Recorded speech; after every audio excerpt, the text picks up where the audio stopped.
예, C.S. 루이스는 천국과 지옥의 이혼이라는 책에서 이렇게 말합니다. 이제 어떤 사람이 이렇게 내세가 있나, 사후 세계가 있나를 막 찾아서 연구하고 다니는 거예요. 그래서 막 전쟁하는 사람들한테도 그런 전쟁 쓸데없는 짓 하지 말고 내세가 있는지 없는지에 대해서 후원하라. 전쟁 자금 아껴가지고 내세를 연구하는 일에 좀 우리가 집중해야 된다 하면서 열심히 다녔어요. 그런데 이제 죽었어. 자기도 내세에 왔어. 지옥에 왔어.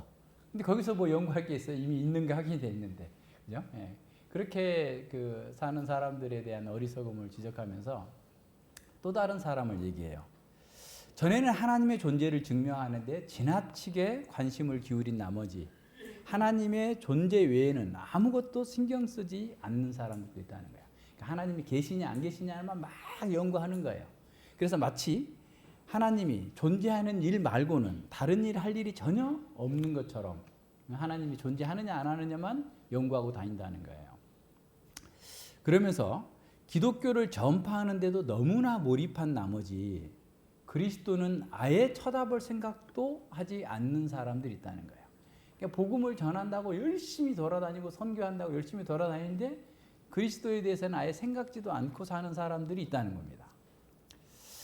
예, 더 사소한 일에도 똑같은 현상을 발견할 수 있지. 초판본이면서 저자가 서명한 판본들을 모두 소장하고 있으면서도 막상 그 책을 읽을 능력을 상실한 서적 애호가를 본 적이 있지 않나. 아니면 가난한 사람들에 대한 사랑을 잃어버린 자선사업가는 본 적이 없나? 그건 덫 중에서도 가장 교묘한 덫이지라고 얘기를 합니다. 교회에서만큼 은혜와 자비와 사랑과 긍휼이라는 말이 많이 쓰이는 것도 없을 겁니다. 실제로 교회가 사랑과 은혜의 공동체, 자비와 긍휼의 공동체인지를 과연 우리의 행동으로, 삶으로 이렇게 나타내고 있는가를 이렇게 살펴본다면 우리는 부끄러워하지 않을 수 없을 겁니다. 칼빈 선생님은 이 긍휼히 여기는 자에 관한 그 설교에서 이렇게 말씀합니다.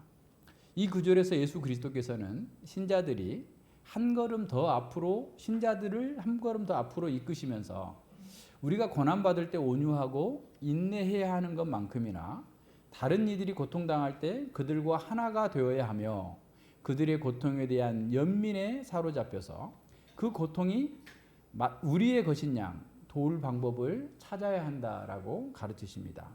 다시 말씀드리지만 하나님은 우리를 한 몸으로 만들기 위해 하나로 모으셨습니다. 모든 지체는 필연적으로 하나이며 각 개인은 더는 고통을 견딜 수 없는 다른 이들을 구제하기 위해 자기의 몫의 고통을 분담해야 합니다. 그러므로 우리가 여기서 덧붙여야 하는 그 진리는 바로 그거라는 거예요. 그러니까 다른 사람이 고통받고 있는데도 그냥 내 일이 아니다라고 생각하면서 말로는 긍휼, 자비, 사랑 늘 얘기하지만 실제로는 조금도 헌신하지 않는 그 고통을 분담하고자 하지 않는 사람들에 대해서 책망하고 있는 거죠. 자기 만족을 추구하는 사람들은 다른 사람들의 불행을 애써 보려고 하지 않습니다. 세상의 불행한 소식은 자기만을 위해서 살고자 하는 사람들에게는 짜증나는 일이에요. 왜 저런 사람들이 있어가지고 힘들게 해. 예전에 세월호 부모들이 그 광화문 광장에서 오랫동안 그 농성을 할 때 그렇게 비하하는 사람들이 많았잖아요. 어떻게 그럴 수 있을까? 참 그 아픈 사람들에게 그렇게 하는 것은 그런 사람들이 있는데 교회가 그런 짓을 또 많이 했어요. 긍휼과 자비를 말하는 교회가 고통당하는 사람들과 함께 서주지 못하고 그들과 동일시하지 않고 그 사람들을 비하하고 짜증내고 조롱하는 이런 일들이 있었다는 것이 얼마나 놀라운 일입니까?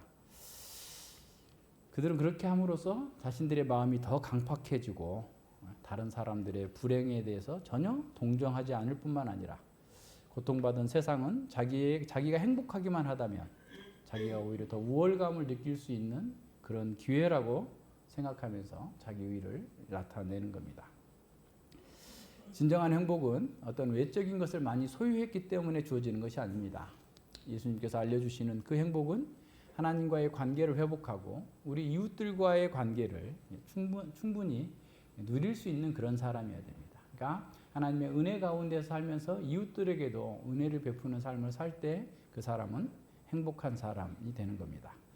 세상 많은 것을 소유한 것이 행복할 것이라고 계속해서 우리에게 쇠뇌를 시키지만 우리는 하나님과의 관계가 아니라면, 하나님과 언약이 회복되지 않는다면 이웃과도 온전한 관계를 맺을 수 없고 행복하지 못하다라는 사실을 이렇게 보여주고 있습니다.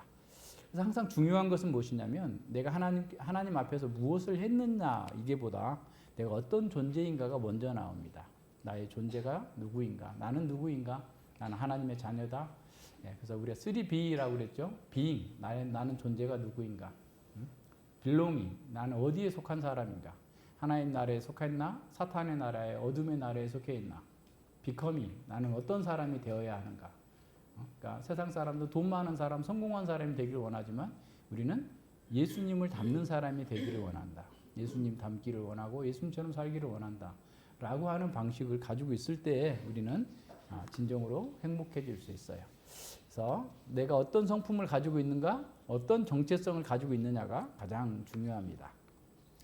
근데 이제 이런 것들도 생각해 보면 사람들은 자기가 뭔가를 자꾸 하는 것에서 어떤 초점을 찾아요. 그러나 우리가 노마서에서도 봤고 계속 봤던 것처럼 자기 행위로는 결코 구원받을 수 없다. 자력 구원의 노력은 그 노력이 가상하다 할지라도 안 된다는 거예요. 예수님을 믿은 후에도 역시 마찬가지입니다. 이런 모든 면에서 하나님 앞에서 우리 자신을 잘 살피면서 은혜 안에 있어야 돼요. 그래서 여기서 말하는 팔복에서 말하고 있는 모든 복은 하나님의 은혜 가운데서 거듭난 사람들, 거듭났기 때문에 그리스도인의 생명을 가졌기 때문에 그리스도의 성품을 가졌고 그리스도의 성품이 있기 때문에 이와 같은 삶을 살 수 있게 됐다라는 사실을 기억해야 됩니다. 그래서 계속해서 자기가 이 말씀에 비추어서 볼 때 뭔가가 좀 하자가 있다라는 생각이 든다면 자기 점검을 잘 해야 돼요. 너무 시간이 가면 갈수록 어려워져요. 또 다른 어떤 외식에 빠질 수 있기 때문에 항상 자기 점검이 우선이 돼야 된다는 사실을 기억하고 그것이 없다면 간구해야 됩니다. 기도해야 됩니다. 공의를 여겨 주시옵소서. 내가 정말 심령이 가난하고 애통한 자가 되게 하여 주시고 그 말씀을 온유하게 받게 하여 주시고 내 속에서 정말 의에 주리고 목마른 갈망이 있게 해 주시옵소서 라고 기도하면서 이 말씀을 따라 살고자 해야지 그것이 없는데도 있는 것처럼 넘어가면 안 바뀌어요. 계속 안 됩니다. 그러니까 물론 평소에는 잘 어떤 문제가 해결이 되는 것처럼 보이지만 어떤 위기적 상황이 오게 되면 본성대로 다시 돌아가요. 개가 토한 것을 다시 먹는 것처럼 다시 그 상태로 가고 돼지가 씻었다가 다시 그 자리로 돌아가는 것과 같은 방식으로 계속 그 자리에 맴돌 수밖에 없어요. 그래서 이거는 하나님 앞에서의 자기의 문제니까 심각하게 이렇게 점검해 봐야 됩니다. 그래서 우리 스스로는 이렇게 변화를 원하고 그렇게 노력을 해도 안 돼요. 그러니까 루터가 그랬잖아요. 루터가 수도사로서 자기가 정말 이 죄를 이기고 하나님의 뜻대로 살아보겠다고 막 자기를 자해하고 온갖 할 수 있는 금욕주의와 고행주의를 다 해봤는데도 평강이 없는 거예요. 할 수 없었던 거예요. 근데 자기가 죄인이라는 사실을 깨닫고 이 복음을 깨닫고 나서서 비로소 진정한 안식을 누릴 수 있었고 온전한 삶을 살 수 있게 된 겁니다. 그래서 기독교는 인간의 마음의 변화를 목표로 하고 있어요. 그러니까 기독교는 하나님의 말씀을 통해서 어떤 외적인 행동의 변화가 아니라 세상의 교육은 그 어떤 정보적인 지식을 통해서 그걸 가지고 그 외적인 행동을 변화시키고 마음도 변화된 것을 중요하게 여기지만 그 확인할 길이 없잖아요. 그리고 변화되지도 않고 그러니까 어쩔 수 없이 예전에는 사서삼경을 다 외우면서 그것을 그냥 해설하면서 토론하면서 계속 그 문제를 풀어가려고 했던 그와 같은 방식으로밖에 할 수 없었죠. 그러니까 예수님 안에서 우리는 계속해서 자기 점검을 하면서 내가 정말 거듭난 하나님의 생명이 있는지를 잘 살피면서 나아가야 돼요. 그래서 우리의 진정한 변화는 어떤 개과천선적인 그런 변화가 아니라 그것도 중요하겠지만 더 큰 변화예요. 그러니까 달리는 말이 더 잘 뛰는 게 아니라 시속 60km로 달리던 말이 시속 200km로 달리는 게 아니라 시속 1000km로 날아가는 것 정도로 달라지는 거예요. 완전히 본질이 변화돼야만 그런 혁명적 변화가 있어야만 바뀌는 거죠. 그러니까 돼지를 최첨단 요새 아파트는 화장실에서도 뭐 엘리베이터를 미리 눌러놓대. 뭐 다 모든 거 뭐 밖에 누가 있는지도 보고 막 이런 그렇게 좋은 아파트들을 돼지한테 선물했어도 돼지의 본성이 바뀌지 않으면 돼지 우리로 그냥 다 만들어 놓고 살 거예요. 근데 돼지 우리에서 여전히 살고 있다 할지라도 그 마음을 사람의 마음을 넣어준다면 돼지 우리 깨끗이 치우고 사람처럼 살려고 할 거예요. 외모는 돼지라 할지라도. 그러니까 기독교는 바로 그런 겁니다. 우리의 마음이 변화해요. 그래서 그 우리의 마음 속에 하나님이 계시고 하나님의 성품을 갖고 하나님의 능력 있는 삶을 살 수 있도록 만들어 주는 겁니다. 그래서 그리스도인은 성령의 역사로 중생해서 하나님의 말씀으로 전인격적인 변화를 겪은 새로운 사람이다라는 사실을 기억해야 됩니다. 그래서 팔복의 말씀은 누가 그리스도인인가, 또 그리스도는 어떤 삶을 사는 것인가를 보여주는 거예요. 지난번까지 네 가지의 복은 사실 그 사람의 성품을 얘기했다면 이제 오늘부터 나오는 네 가지의 복은 그 사람이 어떻게 사는가에 대한 그 행동의 복을 우리에게 가르쳐주고 있습니다. 그래서 이런 성품이 우리에게 있다면 우리는 정말로 이렇게 살 수 있는 사람이 된 거예요.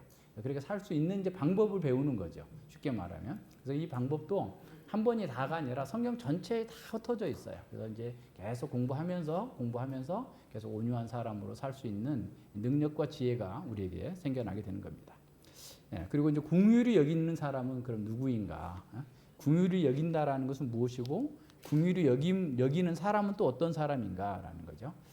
그러니까 궁휼, 뭐 은혜, 자비라는 말이 거의 비슷한 말이기는 합니다만 은혜는 자격 없는 자에게 한없이 베푸시는 하나님의 은혜와 사랑이라고 그랬죠. 그러니까 어떤 면에서 이 은혜다라고 했을 때는 죄인의 관점에서 보는 거예요. 우리 입장에서 하나님께서 우리에게 받을 자격이 없는데 한없이 사랑과 자비를 베풀어 주셨다라는 거예요. 궁휼히 여긴다라는 것은 하나님의 입장에서 보는 거예요.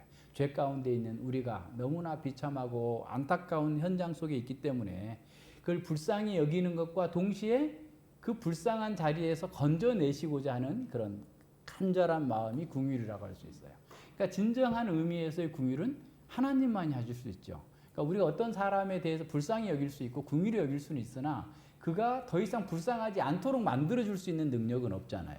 그러니까 그렇게 할 수 있는 분에게로 인도해 주는 것은 할 수 있지만 그래서 어떤 면에서 이 궁휼이라고 하는 것은 하나님께서 하나님의 입장에서 우리의 비참한 처지에 있는 사람들을 구원하셔서 더 이상 비참하지 않고 하나님의 자녀답게 살도록 이렇게 만들어 주시는 거예요. 오늘 이제 그 누가복음 15장의 탕자의 비유를 가서 이제 설교하려고 준비를 했는데 마찬가지입니다. 탕자 같은 우리를 다시 아버지의 자리로 회복시키는 거예요. 아들의 자리로 회복시켜 주는 거예요. 그러니까 당시에 우리는 그 탕자의 비유를 보면서 엄청난 충격을 받아야 되는데 요새는 그렇게 패역한 자식들이 하도 많으니까 옛날에도 그랬나 보다 그러는 거예요. 근데 그 어떤 신학자가 고대로부터 현대까지 고대 근동에 아버지가 멀쩡하게 건강하게 살아 계셨는데도 불구하고 유산을 미리 주십시오 한 기록은 하나도 없다는 거예요. 지금도. 그러니까 이게 고대에서 그랬으면 그놈은 사형감인 거예요. 쉽게 말하면 절대로 그러니까 그 비유의 어떤 면에서 초점은 엄청난 충격을 주는 거거든요.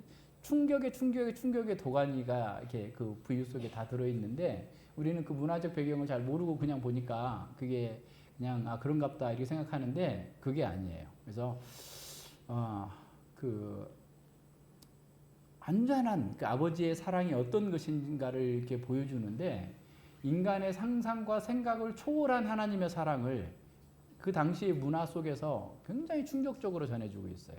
그러니까 하나님께서 우리를 궁휼히 여기신다는 것은 바로 그런 겁니다.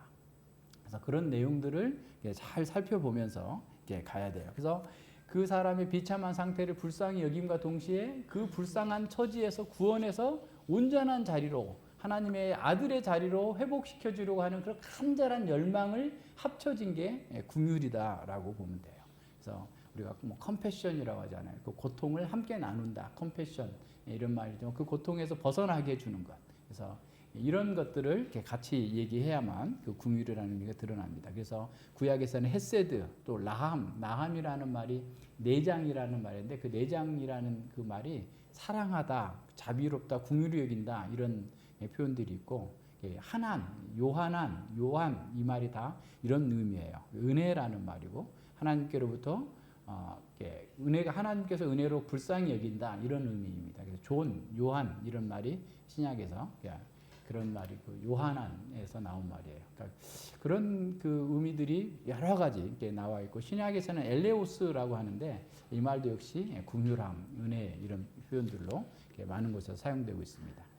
근데 이제 우리가 늘 생각할 때 은혜에 대해서도 사람들이 오해를 해서 은혜롭게 하자라고 하면서 그냥 대충 하는 걸 은혜롭게 한다고 생각해요. 또 자기 감정에 좋은 거면 그냥 은혜롭다라고 생각하는 거예요. 근데 은혜는 그런 게 아니에요. 그냥 넘어가는 게 아니에요. 긍휼도 마찬가지예요. 긍휼히 여긴다라고 했을 때도 그 사람의 불법을 저지르고 잘못하고 있는데도 계속 긍휼히 여기자, 내비두자 이렇게 되면 그 사람 더 나빠지는 거예요. 죄에 대해서 더 심하게 빠져들게 되고 그 고칠 수 있는 그 상태를 잃어버리게 되는 거죠. 그래서 우리는 진리를 가지고서 그 사람의 문제를 정확하게 어떻게 보면 분석해주고 그 문제에서 떠날 수 있도록 만들어주는 것이 진정한 긍휼이겠죠. 진정한 은혜이겠죠. 그러니까 이제 사람이 많고 하다 보니까 별 사람이 다 있는 것처럼 예전에 선교사들이 막 후원을 받아요. 후원을 받아가지고 이렇게 사람들을 돕는다. 뭐 파키스탄에 있는 어린이들 돕고 그 교회 돕는다 이렇게 하고 하는데 이제 어떤 친구가 이제 막 그렇게 그런 것에 대해서 감동을 받아가지고 진짜 그 전문인 그 선교사 파키스탄에 가서 그 사람이 사역하는 데를 한 1년 가까이 같이 이렇게 있기도 했고 그 사람은 이제 한국에 있었으니까 자기가 돌아다니는데 와가지고 폭로를 한 거예요. 다 거짓말이다. 다 도와주는 것은 안 도와주는 건 아니야. 그러니까 매달 받아서 매달 도와주는 줄 알았는데 1년에 한두 번 도와주고 자기가 다 쓰는 거예요. 응? 저도 우리도 옛날에 우리 교회에서 후원도 하고 그랬었는데 얼마나 충격적인 겁니까? 그런데도 그냥 긍휼히 여기자라고 지나간 적이 있어요. 그래서 뭐 저는 그 노회에 알려서 이 사람 이렇게 징계해야 된다, 막 강경하게 하다가 그냥 말았었는데 그렇게 가는 게 아닙니다. 그러니까 예수님께서 가르치는 긍휼은 그냥 모든 일을 불법적이고 잘못된 일들도 그냥 덮어주자 이렇게 가는 게 아니에요. 그럼 그건 더 망하게 만드는 거예요. 물론 그가 나중에 뭐 회개해서 잘하고 있는지는 모르겠는데 지금은 미국에서 어느 신학교 교수를 하고 있더라고요. 그리고 가끔 파키스탄에 관련해서 그 강의도 하고 그렇게 페이스북 통해서 보니까 친구 요청을 해서 이렇게 열어줘서 봤는데 그러고 있는데 어쨌든 그렇게 생각하면 안 돼요. 그래서 요한 사도는 요한 1서 4장 1절에서 사랑하는 자들아 영을 다 믿지 말고 오직 영들이 하나님께 속하였나 시험하라. 많은 거짓 선지자가 세상에 나왔음이라 라고 얘기합니다. 그래서 정말 하나님께 속했는지를 말씀으로 분별력 있게 잘 살필 수 있어야만 됩니다. 그래서 진리 안에서 사랑을 하는 거예요. 그래서 우리의 사랑은 진리와 함께 기뻐하고 불의를 미워하는 것이 진정한 사랑입니다. 그래서 진리 안에서 사랑이 더 분명하게 드러나고 사랑 가운데에서 진리의 복음이 더 확증된다는 사실을 기억해야 됩니다. 그래서 우리의 인격 안에서는 진리를 추구하면서 또한 그 사랑으로 함께 균형을 이루고 통합되어서 나타나야 됩니다. 앞서 얘기한 것처럼 진정한 의미에서 긍휼하신 분은 오직 하나님뿐이신 거죠. 뭐 불쌍히 여길 수 있죠. 그리고 우리가 어떤 경제적인 어려움에 빠져 있을 때 잠깐은 도와줄 수 있겠죠. 그러나 근본적으로 그를 긍휼히 여겨서 하나님의 자리로 이끌어주는 비참한 상황을 해소해주는 분은 오직 하나님입니다. 그래서 하나님의 성품을 우리가 잘 이해하고 하나님은 공의로우시면서 동시에 또 그 자비로우시고 사랑이고 긍휼이 많으신 분이고 은혜와 진리로 온전히 하나가 되어 있어요. 그래서 하나님의 속성은 통일성이라고 그랬죠. 공의 그리고 거룩, 사랑, 지혜 이 모든 것들이 다 하나예요. 분리될 수 없는 하나로 연결되어 있다라고 하는 사실을 기억해야 됩니다. 그래서 이제 하나님은 사랑입니다라고만 이렇게 얘기하고 하나님의 공의와 거룩함에 대해서 전혀 말하지 않는 것은 하나님을 바르게 소개하고 있는 것이 아니다는 사실을 기억해야 됩니다. 예수님은 우리를 긍휼히 여기셔서 우리의 죄와 비참한 상황으로부터 우리를 건져 주셨어요. 이것이 진정한 긍휼히 여기시는 겁니다. 그래서 우리를 불쌍한 자리에서 버려두지 아니하고 그 비참하고 멸망받을 자리에서 건져주셨어요. 더욱이 하나님 나라의 자녀라고 하는 그 영화로운 자리로까지 우리를 옮겨주셨습니다. 따라서 우리가 예수 그리스도의 속죄 사역을 떠나서는 긍휼함이 없다라는 사실을 기억해야 됩니다. 왜냐하면 다른 많은 혜택을 누리는 그런 긍휼이라 할지라도 그것은 임시적인 것이기 때문에 그런 것이죠. 그래서 예를 들어 사형수에게 사형 날짜가 정해져서 12월 31일 너 사형이야 라고 그 선고가 됐고 집행 예고가 된 상태에서 먹을 거 많이 주고 영화 많이 보고 이렇게 한다고 해서 그게 뭐 자비라고 할 수 없잖아요. 그죠? 그러니까 사형에서 면해주고 다시 사면 복권시켜주고 그렇다면 그것은 자비라고 볼 수 있지만 그냥 그런 정도의 상태를 가지고서 자비라고 긍휼이라고 생각하면 안 되는 거죠. 그래서 누가복음 10장에서 강도 만난 그 뭐라 그럴까 그 유대인을 도와준 사마리아 사람처럼 그때 다 도와주고 또 다시 돌아와서 봐주겠다. 뭐 이럴 정도까지 이렇게 해주는 것이야말로 좀 긍휼력 있는 것이겠지만 그러지 않은 상황에서는 어쩔 수 없는 겁니다. 그래서 비참한 고통 가운데 죄와 사망 가운데에서 인생을 평생 동안 헛된 것에 빠져가지고 보내다가 지옥 갈 건데 그 사람은 이 땅에서 일시적으로 뭔가를 좀 더 잘해준다 해서 그것이 진정으로 긍휼함일 것인가? 물론 그것도 필요한데 지금 여기서 말씀하고 있는 것은 그게 다가 아니라는 거예요. 그죠? 그 내용들을 좀 더 잘 살펴봐야 돼요. 그래서 우리는 현재와 과거와 미래를 동시에 볼 수 있어야 된다고 그랬죠. 그러니까 영원 전의 시각으로 현재를 보고, 그죠? 또 현재의 시각으로 앞으로 영원 세계를 바라보고, 과거와 미래와 현재를 동시에 텔레스코핑의 방식으로 동시에 보면서 내가 지금 어떻게 하는 게 진정으로 긍휼히 여기는 거구나. 그러니까 우리 자식이 만약에 예수님을 믿어야만 진정으로 하나님 안에서의 복된 삶을 누릴 것인데 우리 자녀에게 믿지 않도록 만드는 수많은 어떤 것을 죄의 연료를 공급해 주는 식으로 계속 공급해 주면 우리는 지금 세상 영혼은 없으니까 이 땅에서 잘 먹고 잘 사는 게 그냥 이 세상이 끝이니까 네 마음대로 살아라 라고 하는 것과 동일한 거잖아요.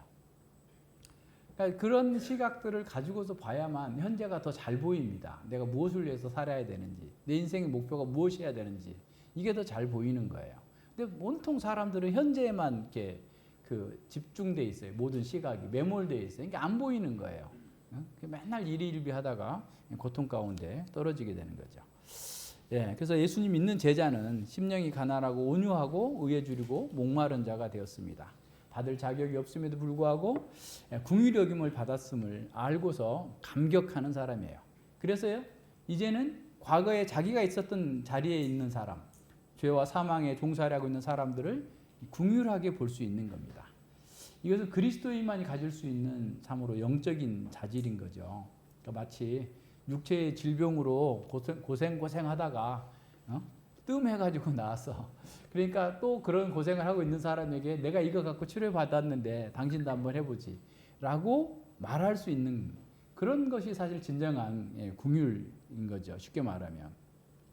그래서 그분들의 고통을 이해하면서 긍휼히 여기는 마음으로 치료받을 수 있는 그 길을 소개해 주는 거예요. 예수님께 나아가도록 만들어 주는 겁니다. 그래서 긍휼히 여기는 것, 우리가 그리스도인이 긍휼히 여긴다라고 하는 것은 바로 그런 거예요. 예수님께 우리의 비참하고 불쌍한 처지에서 벗어날 수 있는 길을 가지고 계시는 그 예수님께로 그를 인도해 주는 것입니다.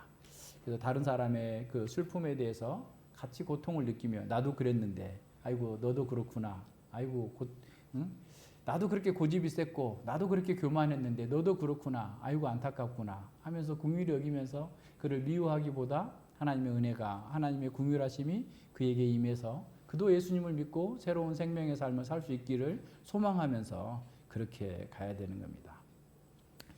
모든 것이 다 있고 다 만족스럽고 모든 것들이 다 잘 되고 있는 그런 상황 속에 있다 할지라도 그의 영원한 운명을 바라보면서 안타까이 여기면서 긍휼히 여길 수 있는 그런 마음이 우리 가운데 있어야 되는 겁니다. 예수 그리스도의 긍휼로 치료받은 그리스도인은 과거에 믿기 전 자신과 같은 자리에서 여전히 현실에 못 박혀서 그냥 살고 있는 그 사람들을 바라보면서 예수님을 소개하고자 하는 그런 강력한 욕구가 생겨나게 되는 겁니다. 물론 그런 사람들이 우리를 괴롭게 하더라도 그들의 외모를 보면서 저주하지 않고 그 사람의 영혼과 그 사람의 그 안타까운 상태를 보면서 불쌍히 여길 수 있게 되는 겁니다. 때로는 화가 나죠. 바로 막 들이받으면 바로 나도 욱하고 화가 나는데 한 발 뒤로 물러서서 보면 아이고 불쌍한지 라고 하면서 긍휼히 여기는 마음으로 그를 동일한 방식으로 대적하거나 함께 싸우려고 하지 아니하고 하나님께 맡기고 그 사람의 영혼을 불쌍히 여기면서 그렇게 가는 거예요. 그렇게 해보세요. 그러면 진짜 내가 좋아요. 하나님이 좋은 게 아니에요. 그러니까 어떤 사람이 나를 막 굉장히 괴롭게 한다. 그래서 같이 괴롭게 해. 2배, 3배로 난 더 해줄 거야. 그러면 자기도 2배, 3배로 더 같이 망가져요. 근데 주님의 마음으로 그를 바라보면서 그를 긍휼히 여기고 그를 위해서 기도해 보세요. 그러면 나도 바뀌고 그 사람도 바뀌어요. 갑자기 그 사람이 나를 천사 대하듯이 하는 거예요. 막 으르렁거리면서 막 했던 사람이 갑자기 다니엘이 사자굴 속에 들어갔는데 사자들이 다 입 다물고 다니엘을 아마 핥아줬을 것 같아. 너 고생 많다. 주님의 뜻을 이루느라고 신앙의 신절을 지키느라고 이렇게 하면서 다니엘을 용기를 불어줬던 사자들이 다니엘을 고소해서 죽이려고 했던 사람들이 땅에 떨어지기도 전에 다 뼈를 부셔뜨려 버린 것처럼 그렇게 만드실 거예요. 해보세요. 그런 능력이 우리 가운데 있어야 되고 그렇게 살도록 하나님께서 우리를 긍휼히 여겨주셨어요. 기도하면서 그렇게 하면 할 수 있습니다. 우리 안에 생명이 있기 때문에 그게 가능해요. 그래서 우리를 괴롭게 하는 사람도 외모로 보지 말고 좀 더 넓은 마음으로 이렇게 볼 수 있는, 그래서 불쌍히 여기는 그런 상황을 이렇게 가야 됩니다. 그래서 우리가 그런 마음이 이렇게 나죠. 생각이 안 나요. 그런 현장에서 딱 부딪히면 그런 생각이 전혀 안 나고 동일한 방식으로 막 대응하려고 해요. 그럴 때 한 발 물러서요.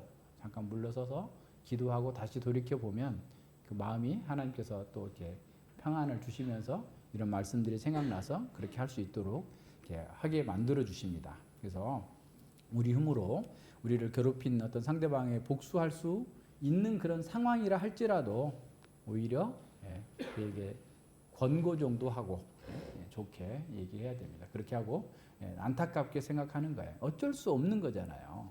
그 사람이 스스로 그렇게 바뀔 수 있는데도 안 바뀌는 게 아니고 그 사람은 그럴 수밖에 없는 상황에 처해 있어요. 안 보여요. 그게 다예요. 어떡하겠어요? 꽃게가 옆으로밖에는 못 가잖아요. 근데 칼을 들여내고 너 앞으로 똑바로 안 가면 너 반 잘라버릴 거야. 아무리 말을 해도 걔는 그렇게 갈 수가 없잖아요. 이렇게만 갈 수밖에 없잖아요. 안 되는 거예요. 사람들이 그렇게 바뀌려 해도 안 바뀌는 거예요. 아니 그 사람들도 뭐 새롭게 살겠다, 잘 살겠다, 뭐 이렇게 양심의 법을 따라서 일반 은총 가운데에서 잘 살겠다고 노력하는 사람도 많잖아요. 근데도 안 되는 이유가 그거예요. 그 본성이 바뀌지 않았기 때문에 안 되는 겁니다. 그 본성적으로 어둠 가운데 있는 사람들은 빛을 가진 자를 미워해요. 예수님을 다 미워했잖아요. 예수님처럼 순결하신 분이 어디 있어요? 근데 예수님을 미워해요. 너희가 빛 가운데로 나오지 않는 것은 어둠에 속했고, 그래서 빛으로 나오면 자기 죄가 드러나니까 그걸 피하고 싶어서 그러는 거예요. 그러니까 우리는 가만히 있어도 옆에 사람이 정죄받는 느낌이 드니까 안 오려고 하는 거예요. 어떤 면에서 보면. 그러니까 어떻게 하겠어요? 그럴 때 긍휼히 여겨야 되는 거죠. 그래서 예수님의 자비와 긍휼을 경험한 사람, 우리는 다른 사람들을 긍휼히 여길 수 있어요. 그것이 우리가 할 수 있는 능력입니다. 그렇다고 해서 우리가 긍휼히 여긴다라고 했을 때 잘못된 행동을 계속해서 반복적으로 하고 있는데도 불구하고 계속 긍휼히 여겨서 그냥 내비두면 안 되는 거죠. 적어도 교회 안에 있는 사람들은 책선에서 그 행동을 바꾸도록 계속해서 권면하고 그렇게 하는 것이 사랑입니다. 그리고 하나님의 그 사람의 행동 때문에 하나님의 의가 멸시당하고 하나님의 영광이 훼손되고 있다면 그것은 심각한 일이기 때문에 그걸 이렇게 막아낼 수 있도록 그렇게 해야 됩니다. 진정으로 그 사람들에게 긍휼을 베푸는 것은 하나님 나라와 그 예수 그리스도의 복음을 전하고 그 복음에 합당하게 살도록 하는 것이 긍휼히 여기는 거예요. 그게 가장 행복되고 복된 일이기 때문에 그렇습니다. 그래서 우리가 이 긍휼의 성품을 발휘하여서 그런 사람들에게도 평안 빌고 축복해 줌으로써 그들이 하나님께로 나올 수 있도록 성령 하나님 안에서 변화될 수 있도록 계속해서 기도하는 겁니다. 자, 긍휼히 여김을 받는 사람은 그럼 무엇이 다른가? 긍휼히 여김을 받은 사람, 그죠? 그래서 받는다, 긍휼히 여김을 받았다라고 하는 것도 그냥 자기가 뭔가를 해서 내가 긍휼히 여기는 꼈기 때문에 긍휼히 여김을 받는다라는 식으로 어떤 조건적으로 생각하는 사람도 있는데 그런 게 아니에요. 예를 들어서 이제 우리가 주기도문에서도 우리가 우리에게 죄 지은 자를 사해 준 것 같이 우리 죄를 사해 주옵시고라고 했을 때에도 우리가 그를 사해 줬기 때문에 우리를 사해 준다. 조건적이라 그런 말이 아니에요. 전제가 틀린 거죠. 전제는 어떤 거죠? 이미 우리는 사함을 받았어요. 예수 그리스도 안에서 하나님을 나의 아버지로 모시고 있는 사람이에요. 그렇기 때문에 우리는 용서할 수밖에 없고 용서해야만 되는 거예요. 그런데 그것이 마치 표현이 그렇게 돼 있다고 그래가지고 그렇게 그 반대로 생각하면 잘못된 해석을 하게 되는 거죠. 예를 들어서 마태복음 18장에 그 1만 달란트 빚진 자와 또 그 500데나리온 빚진 자, 100데나리온 빚진 자의 그 비유가 나오죠. 그러니까 1만 달란트는 20만 년 동안 일해야 모을 수 있는 돈이야. 그렇게 살 사람도 없고 모을 수 없는 거죠. 100데나리온은 100일치 임금 정도 되는 거죠. 그러니까 자기가 그 1만 달란트를 빚져서 갚을 길이 없어서 용서해 줬더니 100데나리온, 그것도 적은 돈은 아니죠. 3개월치 뭐 이렇게 월급을 모아야 되니까. 그런데 그것을 안 갚는다고 감옥에 집어넣어 버리는 거예요. 그게 말이 안 된다는 거죠. 그러니까 우리는 이미 1만 달란트 빚을 탕감받은 사람들이에요. 그러니까 교회 공동체 안에서 형제가 우리를 잘못할 수 있어요. 우리 아프게 할 수도 있어요. 고통에 빠뜨릴 수도 있어요. 그러나 그것은 100데나리온만큼의 너에게 가해를 한 거니까 너가 많이 용서받았으니 그 정도 용서해야 된다 라고 하는 것을 가르쳐 주는 거예요. 그러니까 우리가 긍휼히 여김을 받은 사람은 또한 다른 사람을 긍휼히 여김으로써 복을 받는 거예요. 긍휼히 여김을 받았기 때문에 우리가 어떤 행동을 해서 그렇게 하는 게 아니라, 그죠? 그래서 로마서 5장 8절에서 우리가 아직 죄인 되었을 때 그리스도께서 우리를 위하여 죽으심으로 하나님께서 우리에 대한 자기 사랑을 확증해 주셨다 했어요. 우리가 이미 주님 안에서 새로 변화된 거죠. 로마서 4장 4절로 8절에서도 일하는 자에게는 삭슬 은혜로 여기지 아니하고 빛으로 여기거니와 일을 아니할지라도 경건치 아니한 자를 의롭다 하시는 이를 믿는 자에게는 그의 믿음을 의로 여기시나니 일한 것이 없이 하나님께 의로 여기심을 받은 사람의 행복에 대하여 다윗의 말한 바 그 불법의 사하심을 받고 그 죄를 가려우심을 받는 자는 복이 있고 주께서 그 죄를 인정치 아니할 사람은 복이 있도다 함과 같으니라 라고 그랬어요. 그러니까 성경은 전체가 다 모순이 없어요. 자기들이 잘못 해석해서 표면적으로 해석하기 때문에 잘못된 것이지 전혀 그렇지 않습니다. 우리는 이미 그리스도 안에서 긍휼히 여김을 받았기 때문에 다른 사람을 긍휼히 여길 수 있는 거예요. 그래서 긍휼함을 받은 사람은 자신뿐만 아니라 다른 사람도 외모로 보지 않아요. 우리는 영적으로 봐야 됩니다. 그래서 우리 자신과 이웃들도 외모로 보지 말고 영적으로 본다. 예수님의 시각으로 보는 거예요. 예수님처럼 불쌍히 여기고 긍휼히 여기고. 그래서 부부 싸움에도 서로 긍휼히 여기는 마음이 있어야 금방 회복이 돼요.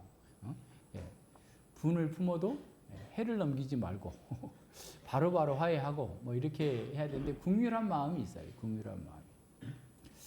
긍휼히 여겨야 그렇게 살 수 있습니다. 그래서 심령이 가난하고 애통하고 우에 주르고 목마른 사람이라면 다른 사람을 대할 때 긍휼히 여기는 마음으로 대할 것이다. 대해야 된다. 그래야 복을 누릴 수 있다라고 말씀하고 있는 겁니다. 심지어 우리를 대적하는 사람이라 할지라도 긍휼히 여길 수 있어야 됩니다.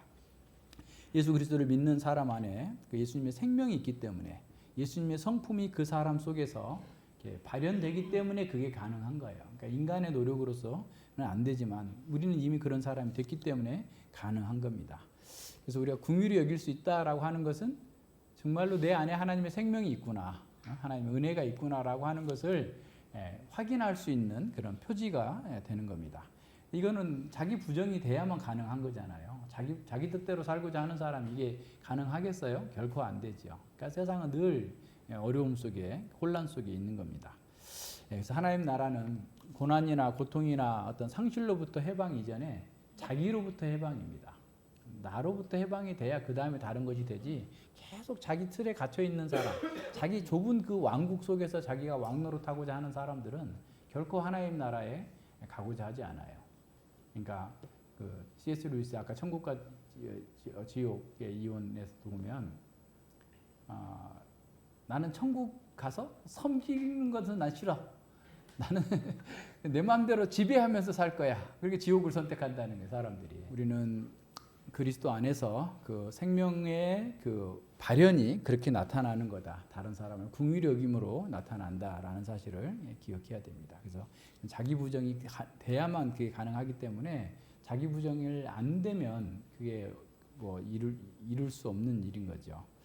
예수님께서 우리를 변화시켜 주셨어요. 궁휼히 여겨 주셔서 궁휼히 여길 수 있는 사람으로 바꾸어 주셨어요. 그러니까 그것은 예수님처럼 우리가 궁휼한 삶을, 궁휼히 여기는 삶을 살도록 하기 위해서 그렇게 하신 거예요. 그러니까 무슨 말인지 아시겠어요? 그러니까 하나님 나라의 백성을 삼아 주신 것은 하나님 나라의 용사로 살기 위해서 우리에게 그 은혜를 허락해 주셨는데 괜히 또 그거 가지고 자기 틀로 숨어버리면은 안 됩니다. 그래서 우리가 그 적극적으로 주님의 뜻과 주님의 사역에 반응할 때 우리는 주님의 손에 들린 도구로 사용되는 거예요. 그래서 영광의 주께서 우리와 함께 하시는 겁니다. 자, 그렇다면 우리는 어떻게 불신자들과 대적하는 사람들 궁휼히 여길 수 있을까? 어떻게 그 어려운 일을 할 수 있을까? 그것은 우리가 인생의 진정한 실상을 알았기 때문에 그런 겁니다.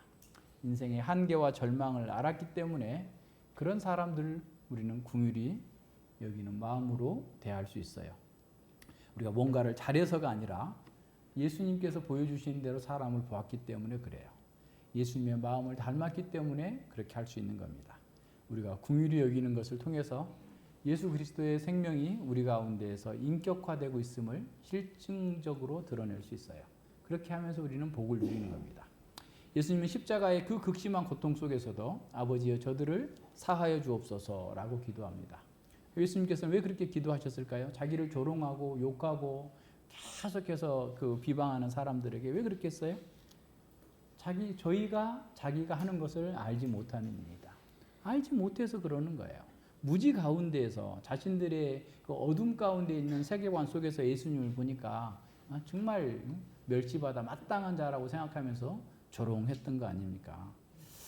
근데 예수님께서는 그들을 긍휼히 여기실 수 있었고 그들을 위해서 기도하셨습니다. 그래서 사실 예수님의 그런 기도 때문에 우리가 구원받은 거 아니에요. 우리도 그랬잖아요. 예수님에 대해서 조롱하고 계속해서 함부로 말하고 이렇게 해왔잖아요. 세상 사람들도 자기가 그렇게 하고 싶어서가 아니라 죄로 인해 눈이 어두워졌고 사탄의 종살이하고 있고 그래서 우리를 계속해서 그렇게 괴롭게 하는 거예요. 우리를 괴롭히는 것이 얼마나 위험한 일인지 모르고 그렇게 합니다. 그럴 때 우리는 그들을 예수님처럼 불쌍히 여길 수 있는 그런 마음으로 그들을 대하는 거예요. 그러니까 그게 얼른 안 되기 때문에 기도해야 돼요. 그러니까 가시 같은 직장에 동료가 있어. 그러면 그 동료를 미워하느라고 막 그냥 이렇게 뭐라 할까 이렇게 끌지 말고 기도하세요. 주님, 직장이라 내 사수 A라는 사람이 나를 자꾸 괴롭게 하는데 주님 제가 그를 긍휼히 여길 수 있는 넓은 마음을 주시옵소서. 주님께서 저를 긍휼히 여겨주신 것처럼 내가 저를 긍휼히 여길 수 있도록 제 마음을 붙잡아 주시옵소서. 제가 그를 축복할 수 있는 마음, 너그럽게 그를 보살필 수 있는 마음을 허락하여 주시옵소서. 라고 기도하면 바뀌어요. 나도 바뀌고 그 사람도 바뀔 거예요. 그리 아니할지라도 우리는 그렇게 살도록 부름을 받았어요. 그러니까 그렇게 계속해서 기도하면서 해 나가야 됩니다. 그리고 그 사람도 나처럼 복음의 은혜가 임해서 예수님을 믿고 옛 본성에서 완전히 해방되어서 자기 자아라고 하는 틀에서 해방되어서 하나님 나라의 그 영원한 자유, 충만한 자유를 누릴 수 있게 해달라고 기도해야 됩니다. 선으로 악을 갚으면서 고통을 주는 사람들은 사실은 더 큰 고통을 당할 거예요. 그건 하나님께 맡겨요. 내가 그렇게 하려고 하지 말고 하나님께 맡기고 나가야 됩니다. 왜냐하면 우리는 새로운 피조물이 되었어요. 하나님께서 만드신 최고의 걸작품이 되었어요. 그렇기 때문에 우리는 그렇게 살아도 전혀 손해보는 거 없어요. 그냥 내 때 뭐 사기 당했다 쳐요. 그냥 1,000만 원 사기 당했어. 그냥 1년 동안 그냥 한 달에 막 80만 원, 90만 원씩 모아가지고 저축을 했는데 사기를 당했다. 응? 그래서 그냥 막 그것 때문에 막 난리 치고 다니지 말고 하나님께 맡기고 내가 할 수 있는 일을 하는 거예요. 그렇다고 해서 뭐 사법적인 절차나 뭐 어떤 그런 뭐 추심의 절차를 전혀 사용하면 안 된다 그런 말이 아니에요. 일단은 우리가 그런 데서 자유로운 사람이 돼야 된다는 거예요. 다른 사람들의 상황 속에서도 그리스도의 성품으로 그걸 바라보면서 좀 더 긍휼히 여길 수 있는 그런 마음이 돼야 됩니다. 그래서 우리가 이런 면에서도 긍휼히 여기는 것은 스스로의 어떤 자연스러운 성품으로 나타나는 것이 아니기 때문에 기도해야 돼요. 기도하면서 자기를 부정하면서 그렇게 나타나야 됩니다. 그래서 우리의 구원과 행복은 오직 예수 그리스도의 은혜로 말미암아서 긍휼로 말미암은 것이기 때문에 우리도 그들에게도 누구에게도 교만하게 행동하면 안 됩니다. 자기 권리를 좀 양보하면서까지라도 그들을 향해서 큰 긍휼을 이렇게 베풀 수 있는 그런 사람이 돼야 돼요. 앞서 얘기한 것처럼 꽃게를 아무리 총칼로 위협한다고 그래서 꽃게의 본성이 바뀔 수 없잖아요. 그렇게 구조가 돼 있는 상태이기 때문에 안 되는 거예요. 개구리와 정갈 비유 오랜만에 한 번 더 할까요? 개구리가 있는데 정갈이 와가지고 자꾸 사정을 하는 거예요. 야 개구라, 지금 물이 이렇게 넘쳐가지고 나 저쪽으로 건너가야 내가 먹을 거 있는데 나 좀 거기다 태워다 줘. 개구리가 안 돼. 너 나 쏠려고 하지. 아니야, 내가 절대 안 쏠게. 아니야, 너 거짓말이지. 아니 정말이라니까 절대 안 쏘아. 걱정하지 마. 나 좀 태워다 줘. 너 쏘면 나도 죽을 수 있는데 쏘겠냐? 하면서 하니까 약속, 복사, 도장 찍고 개구리가 헤엄쳐가지고 정갈을 태우고 건너편으로 건너갔는데 정갈이 쏘아버렸어요. 그러니까 개구리가 죽어가면서 울면서 나 안 쏘기로 해놓고 왜 쏘냐고 막 따지는 거예요. 정갈이 뭐라고 그래? 내 본성이 그런데 어떡하냐. 내 본성이 그래. 걔는 쏘는 게 지 본성이에요. 다른 세상의 사람들은 본성이 다 자기중심적이고 죄된 욕망을 따라 사는 것이 그의 본성이에요. 그런 사람에게 예수님처럼 살아라, 예수님 믿는 나처럼 살아라고 아무리 얘기해도, 그렇게 살겠다고 그렇게 했어도 원래대로 돌아가는 거예요. 그러니까 정갈이 잘못한 게 아니고 개구리가 잘못한 거죠. 직장에서 상사한테, 주변에 있는 사람들한테 고통당하면서 괴로워 그럴 줄 몰랐어요? 그죠? 직장은 에덴이 아니고 가시던 길과 엉겅퀴가 나는 곳이라고 했잖아요. 사람들이 다 그런 사람들이에요. 어쩔 수 없는 사람들. 가인 같은 사람들이 가득 차 있어요. 거기서 어떻게 하겠어요? 그럴 수밖에 없다. 그러니까 그들의 선이나 호의를 기대하지 말고 그냥 내 할 길 하고 적절하게 하나님께 기도하면서 해 나가야 됩니다. 그래서 성경적인 시각으로, 영적인 시각으로 사람들과 상황을 잘 파악할 수 있어야 돼요. 그래야 내가 속지도 않고 동시에 그 사람들을 긍휼히 여기면서 주님께로 인도할 수 있습니다. 그래서 우리는 복음을 더 많이 깨달을수록 우리 마음에 자비와 긍휼이 더 많이 나타날 겁니다. 자비와 긍휼의 심정이 많아질수록 우리의 인격은 더 고상해지고 예수님을 더 많이 닮을 거예요. 그래서 로마서 12장 8절에서도 긍휼을 베푸는 자는 즐거움으로 할 것이라 그랬어요. 긍휼을 베푸는데 내가 손해봤다 생각하지 말고 늘 즐거움으로 기쁨 가운데서 그 일을 할 수 있어야 됩니다. 자, 그럼 우리가 실제로 긍휼을 베풀고 있는가? 긍휼히 여김을 받았다라고 하는 그 축복이 실제로 우리에게 어떻게 임합니까? 첫째는 우리가 긍휼히 여기는 것은 하나님으로부터 더 많은 긍휼히 여김을 받게 돼요. 그러니까 우리가 긍휼히 여긴다고 했을 때 하나님께서 우리가 손해보도록 내두시는 게 아니라 우리를 더 많이 긍휼히 여겨주시는 거예요. 쉽게 말하면. 그러니까 우리가 약해서 어려움 가운데 우리도 죄를 짓잖아요. 우리가 죽는 순간까지 계속해서 죄를 짓지만 우리가 주님, 제가 이렇게 연약해서 범죄했는데 긍휼히 여겨 주시옵소서라고 기도할 때마다 하나님께서 그 기도에 응답해 주시고 들어주시는 겁니다.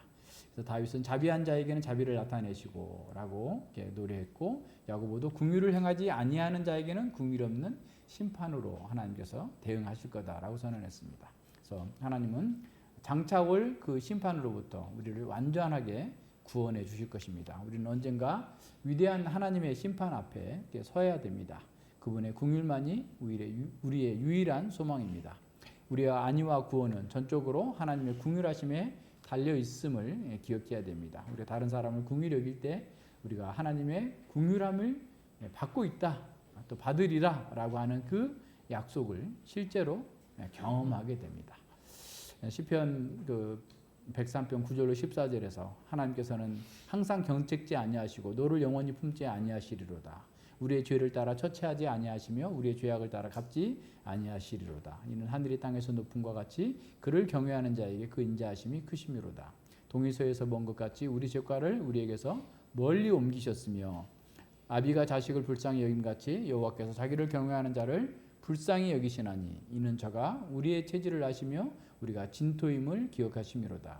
인생은 그 날이 풀과 같으며 그 영화가 꽃과 같도다 라고 선언하고 있습니다. 두 번째는 하나님께서는 우리가 사람들로부터 긍휼히 여김을 받게 만들어 주세요. 하나님께서 돌보시는 그 섭리로 인해서 다른 사람으로부터 긍휼을 얻도록 만들어 주십니다. 다니엘이 하나님 앞에서 뜻을 정하여서 하나님만 섬기고자 결단했을 때 하나님은 섭리 가운데에서 사람들에게 은혜를 입게 하셨습니다.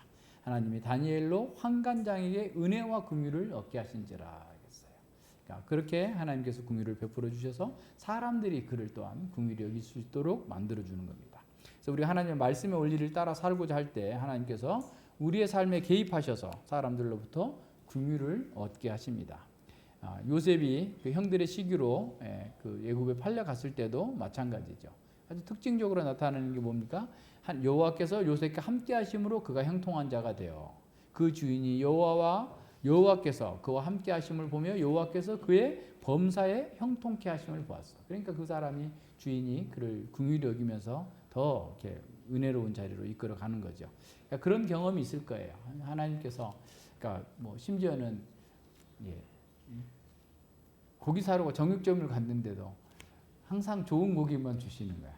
아니 잠깐만 기다려보라고. 딴 사람 같으면 아무거나 갖다 주는데 들어가가지고 새로운 고기를 주시겠다고. 그래서 나중에는 하도 이상해가지고 오늘은 좋은 고기가 없으니까 다음에 오세요. 언제 고기 좋은 고기 들어올 거예요. 이러는 거예요. 그래서 하도 이상해서 아니 왜 저한테 그렇게 잘해주시나요? 했더니 그냥 받은 거 없이 주고 싶은 사람이 있어요. 그러는 거예요.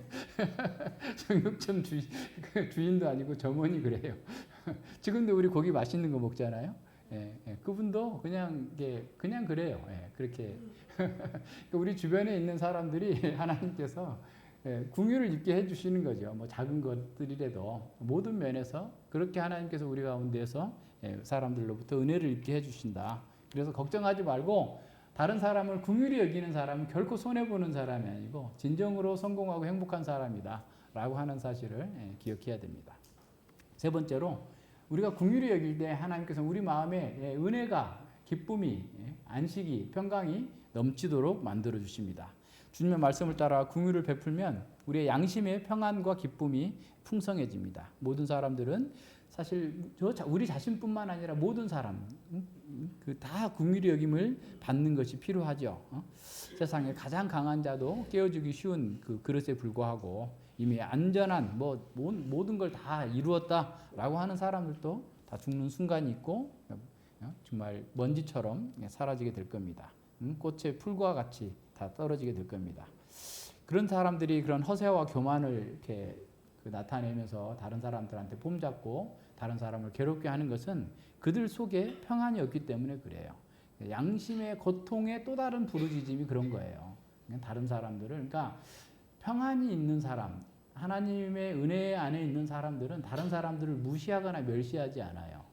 그러니까 아무리 약한 사람이라도 그렇게 하지 않습니다. 근데 자기의 힘을 가졌다는 이유로 다른 사람들을 멸시하는 사람은 자기 속에 평안이 없어요. 고통의 또 다른 어떤 그 현상이에요. 증상이에요. 영원한 사망의 질병의 또 다른 증상이에요. 그러니까 그런 사람들 보고 분노할 것도 조차도 없어요. 참 안타깝게 생각하고 긍휼히 여기는 마음으로 대하면 됩니다.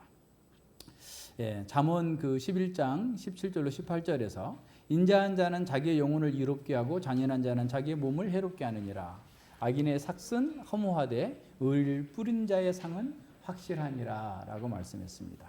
다른 사람을 긍휼히 여기고 자비를 베풀 때 누리는 그 안식은 이기적인 사람들이 그 어떤 힘과 권력과 또 부를 가졌을 때의 그 기쁨보다도 더 크고 행복하다라는 사실을 기억해야 됩니다.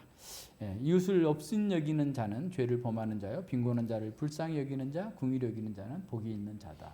바로 우리가 그런 사람입니다. 자, 그럼 우리는 궁휼히 여김을 받았습니까? 그러면 궁휼히 여기는 사람이 되었습니까? 칼빈 선생님은 실제 삶에서 궁휼을 베푸는 것이 우리의 의무이자 축복임을 가르치면서 이렇게 말씀합니다.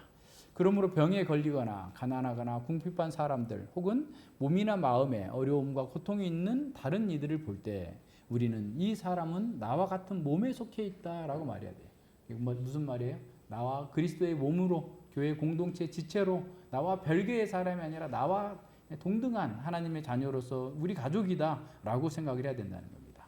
이어서 우리는 우리의 행위로 우리가 자비롭다는 점을 입증해야 된다. 말로만 자비 얘기하지 말고 실제로 그렇게 해야 된다는 거예요. 우리는 고통을 당하는 자들을 향한 연민을 수도 없이 선포할 수 있습니다.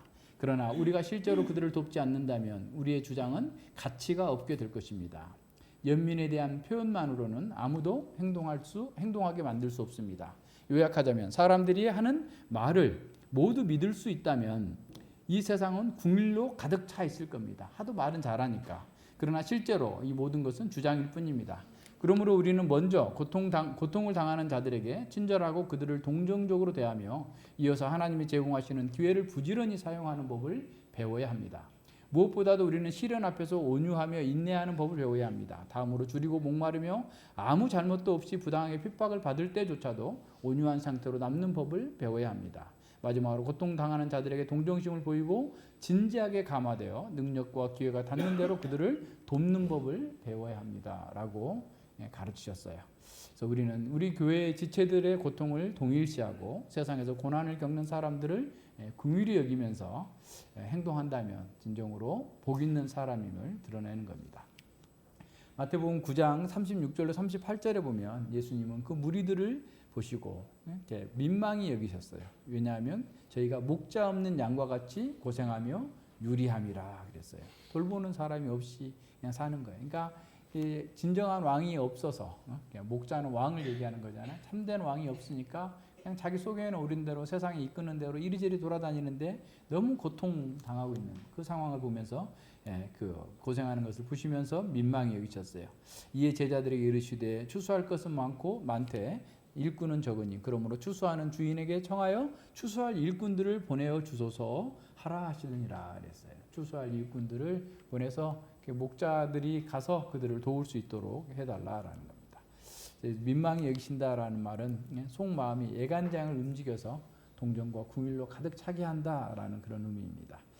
우리 역시 믿지 않는 사람들을 이런 마음으로 바라보아야 됩니다. 그래서 그들에게 하나님의 궁휼하심이 임하도록 복음을 전하고 또 우리 또한 그들에게 추수할 일꾼을 그들을 도울 수 있는 추수한 일꾼들 선한 목자들을 보내달라라고 기도해야 됩니다. 우리가 이 땅에 남아있는 것은 작은 예수로 예수님을 닮은 삶을 살도록 하기 위해서 이 땅에 남아있습니다. 하나님의 영광은 우리의 삶의 출발점이자 우리의 목적지가 어디인지를 제시해 줍니다. 우리의 목표는 무엇이든지 그것을 시작할 그 이유와 그것을 계속해야 할 수 있는 그 힘을 공급해 줘요. 그러니까 목표가 분명하게 있어야 돼요. 그 목표를 이루기 위해서 뭔가를 이렇게 가려고 해야 되는데 아무 목표 없이 그냥 이리저리 세파에 흔들리고 떠밀려 가면 안 되는 겁니다.